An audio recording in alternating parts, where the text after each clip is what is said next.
안녕하세요. 건설업에 계신 여러분을 위한 실전 영어 표현, 그 두 번째 시간입니다. 오늘은 정말 여기저기서 유용하게 쓸 수 있는 구동사 하나를 제대로 파헤쳐 보려고 해요. 바로 ask for입니다. 오늘 우리가 같이 살펴볼 내용인데요.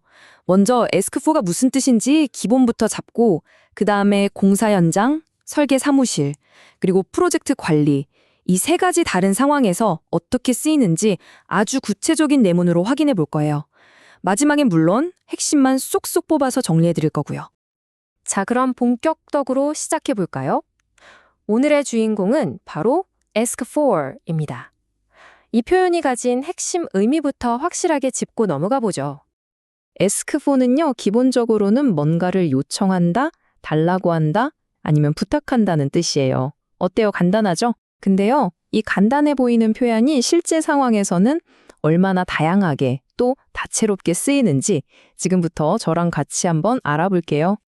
이게 그냥 물건 달라고 할 때만 쓰는 게 아니에요. 사람을 보내달라고 하거나 정보를 요청하고 도움을 부탁할 때, 심지어 허가를 구할 때도 쓸 수 있습니다. 그리고 진짜 재미있는 점은요, 그냥 도와주세요 같은 일반적인 요청뿐만 아니라 문제가 생겼을 때 책임지세요, 이렇게 좀 강하게 요구하는 부정적인 뉘앙스로도 쓸 수 있다는 거예요. 그럼 이제 진짜 업무 환경으로 한번 들어가 보시죠. 첫 번째 무대는 바로 쉴 틈 없이 돌아가는 공사 현장입니다. 과연 현장에서는 ask for가 어떻게 쓰일까요? 자, 첫 번째 예문 한번 볼까요? 이건 안전이랑 바로 연결되는 아주 중요한 상황이죠. 현장 감독관이 딱 보니까 일부 작업자들 헬멧이 좀 부실한 거예요. 그래서 바로 추가 안전 장비를 요청한 거죠. 바로 이럴 때 현장에서 뭔가 즉각적인 조치가 필요할 때 ask for를 써서 필요한 물품을 딱 요구하는 겁니다. 이번엔 돈 문제, 계약에 관한 이야기네요. 땅을 파는데 예상치 못했던 토지일이 나온 거예요. 그럼 당연히 일이 복잡해지겠죠? 그러니까 시공사가 수정된 견적서를 요청하는 상황입니다. 이렇게 예상 밖의 변수가 생겨서 계약 조건 변경이 필요할 때 공식적으로 뭔가를 요구하기에 정말 딱 맞는 표현이죠. 이 예문은 현장의 다급한 상황을 잘 보여주죠. 갑자기 비가 엄청 와서 기초 파놓은 곳에 물이 다 차버린 거예요. 그러니까 작업반장이 지체 없이 펌프를 요청하는 거죠. 이렇게 현장에서 돌발 상황이 터졌을 때 필요한 장비나 인력을 빨리 투입해달라고 할 때 아주 유용하게 쓸 수 있어요. 자, 이제 흙먼지 날리는 현장을 잠시 떠나서 도면이랑 계산으로 가득한 엔지니어링 사무실로 한번 가보겠습니다. 설계하고 기획하는 단계에서는 이 ask for가 어떤 역할을 할까요? 여기서는 클라이언트, 그러니까 발주처의 요구사항이 나오네요. 아무래도 비용이 중요하니까 철강 사용량을 줄일 수 있는 다른 설계안이 없냐고 요청하고 있는 거죠. 이처럼 고객의 요구에 따라서 설계를 바꾸거나 대안을 찾아야 할 때 아주 자주 등장하는 표현입니다. 이 예문에서 핵심 키워드는 정확성이에요. 설계 관리자가 더 완벽하고 안전한 기초 설계를 위해서 더 정확한 데이터를 요청하고 있습니다. 설계의 퀄리티를 높이려면 제대로 된 정보가 필수잖아요. 그럴 때 쓰는 거죠. 이번엔 법규, 규정과 관련된 상황이네요.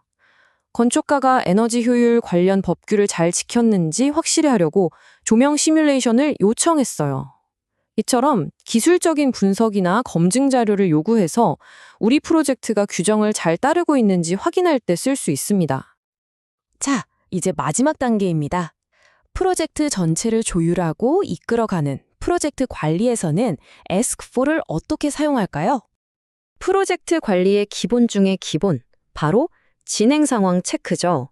PM이 모든 하청업체들한테 주간 보고서를 요청해서 지금 일이 계획대로 착착 진행되고 있는지 확인하는 거예요. 프로젝트 전체의 흐름을 놓치지 않고 관리하기 위한 필수적인 요청이라고 할 수 있죠. 정말 유능한 PM은 항상 최악의 상황까지 대비하잖아요. 이 예문이 딱 그런 경우예요. 위험평가 회의에서 만약에 자재가 부족해지면 어떡할 거냐면서 비상계획, 즉 컨틴전시 플랜을 요구하는 거죠. 문제가 터지기 전에 미리 대비하기 위한 아주 강력한 요청입니다. 프로젝트 하다 보면 예산이 항상 문제죠? 갑자기 수입자재 비용이 올라버린 거예요. 그러니까 PM이 이걸 해결하려고 예산을 다시 조정해달라고, 즉 예산 재배정을 요청하고 있습니다. 이처럼 프로젝트의 돈 문제를 해결하기 위한 공식적인 요청에 ask4가 쓰이는 겁니다. 자, 이렇게 세 가지 다른 업무 환경에서 ask4가 어떻게 쓰이는지 쭉 살펴봤습니다. 생각보다 정말 다양한 상황에서 쓰이죠. 이제 오늘 배운 내용 머릿속에 확실하게 한번 정리해 보겠습니다. 오늘 배운 핵심 딱 정리해 드릴게요. ask4는 요청하다, 요구하다라는 뜻. 그리고 기억하실 건 이거예요.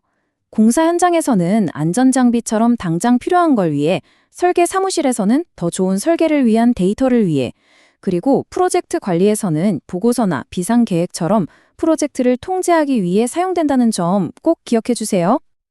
그럼 이제 여러분 차례입니다. 오늘 배운 걸 한번 떠올려 보세요. 이번 주 여러분의 업무 현장에서 동료네 상사 아니면 협력업체에 무엇을 ask for 하시겠어요?